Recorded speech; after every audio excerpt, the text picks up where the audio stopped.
제가 이번에 발표할 논문은 VWSDK Efficient Convolutional Weight Mapping Using Variable Windows for Processing in Memory Architecture입니다.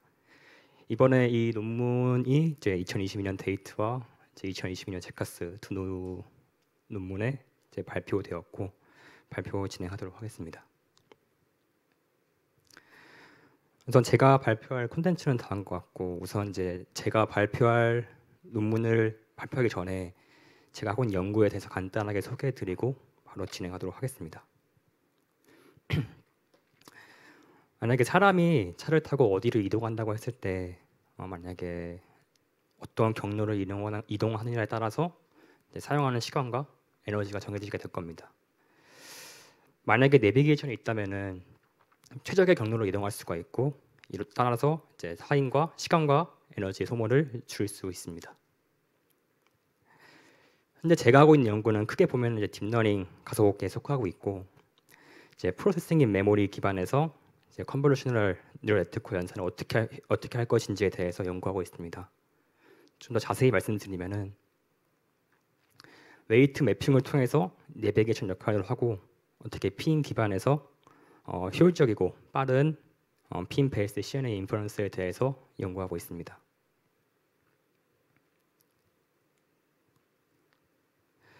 기존의 컴퓨팅 구조는 데이터를 저장하고 있는 메모리와 데이터를 처리하는 프로세서가 있는데 이 데이터를 처리하는 과정에서 연산할 때마다 데이터 이동이 필요하고 이로 인해서 에너지 소비가 크게 발생하게 됩니다. 하지만 프로세싱인 메모리, 줄여서 핀 기반의 시스템에서는 메모리가 프로세서의 역할을 동시에 하기 때문에 이러한 데이터 이동으로 인한 에너지 소비를 최소화할 수가 있습니다. 일단 메모리 구조에서 어떻게 연산하게 되냐면은 일반적인 메모리 구조를 보면은 데이터를 갖고 있는 메모리 셀과 이제 데이터 셀을 켜주는 워드 라인 그리고 데이터를 읽어드리는 빈 라인이 있습니다. 만약에 메모리 셀에 1이란 데이터가 있을 경우 워드 라인을 켜주면 저장됐던 데이터가 출력이 되고 만약에 스위치를 꺼주면 출력이 되지 않습니다. 만약에 0이란 데이터가 저장되어 있더라도 마찬가지 효과를 보게 되는데 이런 메모리 셀을 켜주는 과정에서 엔드 오퍼레이션이 가능하고 하나의 빈 라인에 많은 메모리 셀이 있는데 각 워드 라인을 온오프 해주는 과정에서 각 셀들에 있는 데이터를 빈 라인으로 출력하게 되고 키로울프의 전류 법칙에 의해서 다 프로덕트 연산이 가능합니다. 그리고 핌 어레이에서는 모든 워드 라인을 동시에 켜줘서 한 사이클에 이제 병렬 연산이 가능하게 되는데 이러한 기능을 이용해서 행렬 연산과 컨볼루션 연산을 할 수가 있습니다. 그래서 이러한 핌 어레이 구조를 이용해서 어떻게 컨볼루셔널 레이어를 매핑하는지에 대해서 말씀드리겠습니다. 가장 일반적인 방법으로 이미지 투 컬럼이 있는데 줄여서 IM 투 콜이라고 말씀드리겠습니다. 그래서 IM 투 콜은 이제 커널의 각 엘리멘트를 핌 어레이의 각 컬럼에 매핑하고 커널 크기가 동일한 사이즈인 인풋 데이터의 집합인 윈도우를 매 사이클마다 입력하게 됩니다. 하지만 이런 방법은 핌 어레이 사이즈와 컨볼루셔널 레이어의 크기에 따라서 사용하지 않는 메모리 셀들을 발생시키게 되고 이로 인해서 불필요한 에너지 소모가 생깁니다. 기존 방법을 해결할 다음 매핑 방법으로 Shift and Duplicate 커널, 줄여서 SDK라 부르겠습니다. 이 SDK 방법은 동일한 커널을 사용하지 않는 공간에 여러 번 매핑하고 이제 커널 사이즈인 윈도우가 아니라 커널 사이즈보다 더 큰 패러럴 윈도우에 입력을 합니다. 이렇게 매핑을 하게 된다면 어떤 효과를 볼 수가 있냐면 커널의 각 슬라이드에 따라서 웨이트를 매핑하게 되고 인풋 데이터의 집합인 패러럴 윈도우를 한 사이클에 입력을 해주어서 인풋 데이터를 리유즈하여서 한 사이클에 한 동일한 커널에 대한 더 많은 연산을 할 수가 있고 따라서 토탈 컴퓨팅 사이클을 줄일 수가 있습니다. 하지만 이 SDK 방법에도 두 가지 문제가 있는데 첫 번째로 이제 모든 채널을 한 사이클에 모두 매핑한다는 것입니다. 지금 기존에 사용하는 핌 어레이 구조를 보면은 사이즈가 실제로 연산해야 되는 컨볼루션 레이어의 크기보다 더 작습니다. 그리고 특히 SDK 매핑 방법의 경우에는 동일한 커널을 복제하고 매핑하기 때문에 더 많은 로우와 컬럼이 필요하게 되고, 따라서 한 사이클에 연산할 수 있는 채널의 크기는 더 작습니다. 네, 따라서 일반적인 핌 어레이 사이즈에서 기존의 컨볼루션 레이어를 처리하기 위해서는 그 레이어의 채널을 타일링해야 됩니다. 그리고 또 마지막으로 이제 이 SDK 방법은 정사각형 모양의 패널 윈도우만 고려한다는 것인데요. 실제로 특정 케이스를 가정하였을 때 정사각형 모양의 패널 윈도우보다 직사각형 모양의 패널 윈도우를 가정했을 때 더 많은 사이클을 줄일 수가 있었습니다. 기존의 SDK 방법을 보완하여서 저희는 새로운 매핑 방법과 알고리즘을 제안하였습니다. 이제 VWSDK라 불리고요. VWSDK는 이제 채널을 타일링하여서 제한된 어레이 사이즈에서 SDK 방법을 적용하고 기존의 정사각형 모양만이 아닌 다양한 쉐입의 패널 윈도우의 쉐입을 서치를 해가지고 가장 적절한 패널 윈도우의 쉐입을 잡아서 이제 컴퓨팅 사이클을 최소화합니다. 하지만 이 채널을 타일링하는 과정에서도 어떤 문제가 발생하는데요. 지금 이 사이클 자체는 이제 매핑을 하는 사이클이고, 실제로 마지막에 매핑하는 사이클에서 채널을 타일링하는 채널의 크기에 따라서 마지막에 핌 어레이를 모두 사용하지 않는 사이클이 발생하게 됩니다. 이때 채널 개수를 저희는 레지듀얼 채널이라 불렀고요. 이런 레지듀얼 채널 파라미터와 사이클을 더 줄이기 위해서 저희는 이제 채널 풀링까지 적용하였습니다. 따라서 저희는 VWSDK와 채널 풀링을 결합해서 VWC SDK를 이번에 퍼블리시했고요. 이 아래 그림에서 VWC SDK를 적용하기 전에를 보면은 레지듀얼 채널 때문에 불필요한 연산이 필요하게 되고 사이클이 증가하게 됩니다.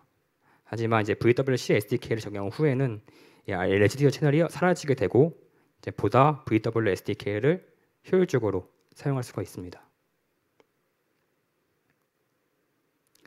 VWC SDK의 과정은 다음과 같습니다. 이렇게 크게 어렵지 않게 간단하게 되어 있는데요.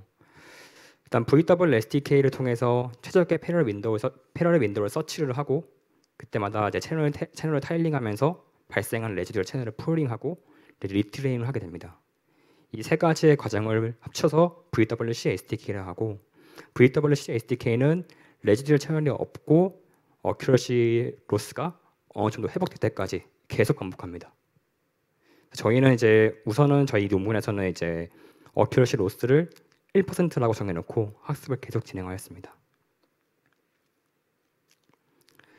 이제 제안한 방법들을 이제 실험을 해보기 위해서 다양한 세팅을 해봤고, 실제 저희가 이제 하드웨어를 이용해서 시뮬레이션을 하는 게 아니라 어떤 상황을 가정해 놓고 이제 시뮬레이션을 하는 거, 소프트웨어로 시뮬레이션 하는 거기 때문에 하드웨어 이상 핌 어레이 외에는 다른 구조를 고려하지 않았고, 실제로 하드웨어 디바이스 자체는 로스가 없이 항상 이상적이다라고 가정을 하였습니다. 그 왼쪽 테이블은 이제 저희가 실제로 테스트하고 실험한 이제 CNN의 구조고요. 이 테이블에서 보시면 이제 SDK와 VWSDK를 비교했을 때 SDK는 항상 정사각형 모양의 패널 윈도우를 정하지만은 VWSDK는 보다 다양한 패널 윈도우를 형성하게 됩니다. 따라서 사이클을 비교해봤을 때 SDK보다 VWSDK가 좀 더 적은 사이클로 연산이 가능하고요. 그리고 다양한 상황에서 이제 성능을 비교해보기 위해서 이제 컴퓨팅 스피드를 비교해봤고, 이제 다양한 이제 커널 스트라이드와 웨이트의 비프레션을 가정하고 성능을 비교하였습니다. 일단 SDK 같은 경우에는 IMT 콜가 가장 기본적인 매핑 방법에 비해서 스피드를 더 특정 레이어와 이제 핌 어레이 사이즈에서 더 향상시킬 수가 없었는데, VWSDK는 기존 방법들보다 컴퓨팅 스피드를 좀 더 빠르게 할 수가 있었습니다. 또한 이제 핌 어레이 사이즈가 커질수록 이제 VWSDK는 이제 스피드업이 좀 더 향상되었는데, 따라서 이제 VWSDK는 주어진 상황에서 항상 최적의 포인트를 찾아서 이제 컴퓨팅 스피드를 향상시킨다고 볼 수가 있습니다. 또 다른 성능을 비교해보기 위해서 이제 유틸라이제이션을 비교해봤고요.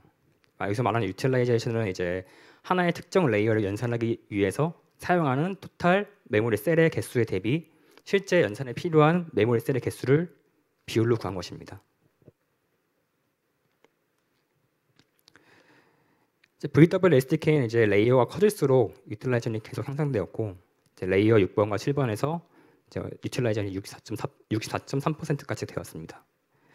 하지만 이제 유틸라이제이션을 이제 100%까지 끌어올릴 수가 없는 이유는 저희가 이제 웨이트를 두플리케이트하고 이제 시프트에서 매핑하는 과정에서 불가피하게 연산에 필요하지 않는 공간이 발생하기 때문입니다.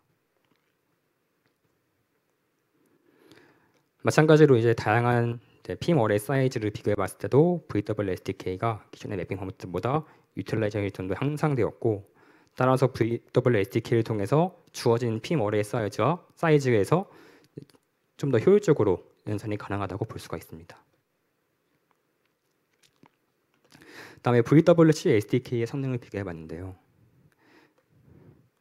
일단 성능 자체는 모두 이제 1% 로스 이내로 되었고 VWSDK와 채널 폴링 과정을 통해서 채널 사이즈가 감소한 것을 볼 수가 있습니다. 이때 감소한 파라미터의 수는 약 각각 21.7%, 그다음에 25%고 이때 감소한 사이클의 수는 27.6%, 38.9%입니다. 결론입니다. 따라서 VWSDK는 채널 타일링과 다양한 모양의 패러럴 윈도우를 고려해서 컴퓨팅 사이클을 최소화할 수가 있었고 VWC SDK는 VWSDK의 채널 푸링을 더해서 VWSDK를 좀 더 옵티마이즈 했습니다. 그리고 마지막으로 VWC SDK를 통해서 1% 로스 이내로 기존의 네트워크보다 컴퓨팅 스피드를 약 1.38배까지 향상시켰습니다. 감사합니다. 네, 재밌는 발표 감사드립니다. 발표와 관련해서 질문 있으신 분은 채팅창에 남겨주시거나 손 들어주시면 감사하겠습니다.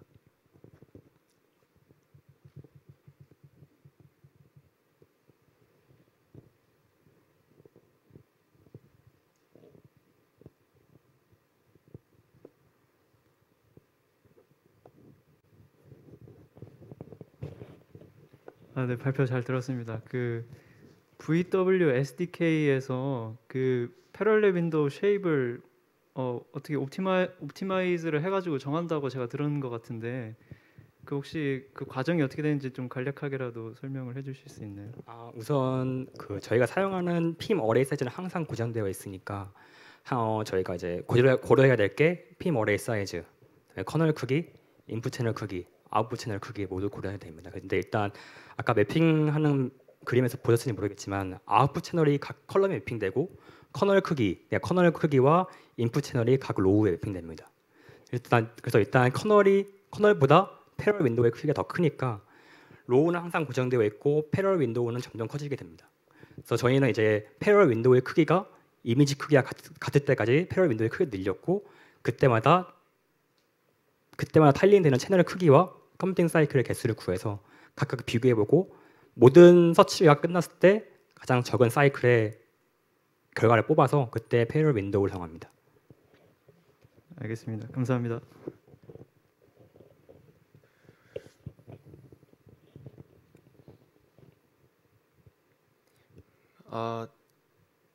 제가 질문 하나 드리도록 할게요.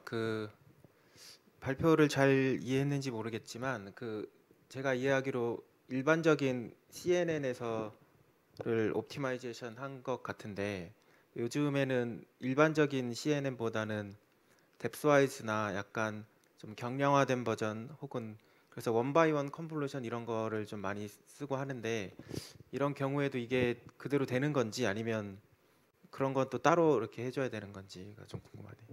원바이원 같은 경우에는 일단 저희가 적용할 수 없다고 생각하고 있고 뎁스와이저 같은 경우에 결국에는 컨볼루션 연산이고 특히 저희가 SDK를 활용하게 되는 이유는 커널이 슬라이딩하게 되면서 이제 오버랩되는 인풋 데이터들이 있는데 그 부분을 저희가 활용을 해서 컴퓨팅 사이클을 주는 것입니다. 따라서 데스와이도 마찬가지로 커널이 슬라이딩하게 되면서 겹치는 부분에 활용할 수가 있으면은 VWSDK를 사용을 해가지고 커뮤팅 사이클을 줄일 수가 있습니다. 예, 한 가지만 더 여쭙겠습니다. 그 뒤에 채널 프루닝도 했다고 한 것 같은데 네, 그 맞습니다. 관련해서 좀 어떤 식으로 했는지 자세히 좀 설명해 줄 수 있나요? 그냥 간단하게 말씀드리면은 일단 채널 프루닝하는 개수는 결국에는 이제 저희가 VWSDK를 통해서 타일링해야 되는 채널을 딱 정해지게 되고 저희가 리트레이닝을 하게 되는데 그때 이제 그 각 채널에 대해서 이제 임포턴스는 구하게 되는데 그때 임포턴스는 매그니튜드로 정하게 됩니다. 그래서 매그니튜드 임포턴스를 구해서 채널을 소팅하고 그때 가장 작은 부분의 개수만 아예 프루닝을 해가지고 옵티마이즈합니다. 예, 감사합니다. 네, 수고하셨습니다.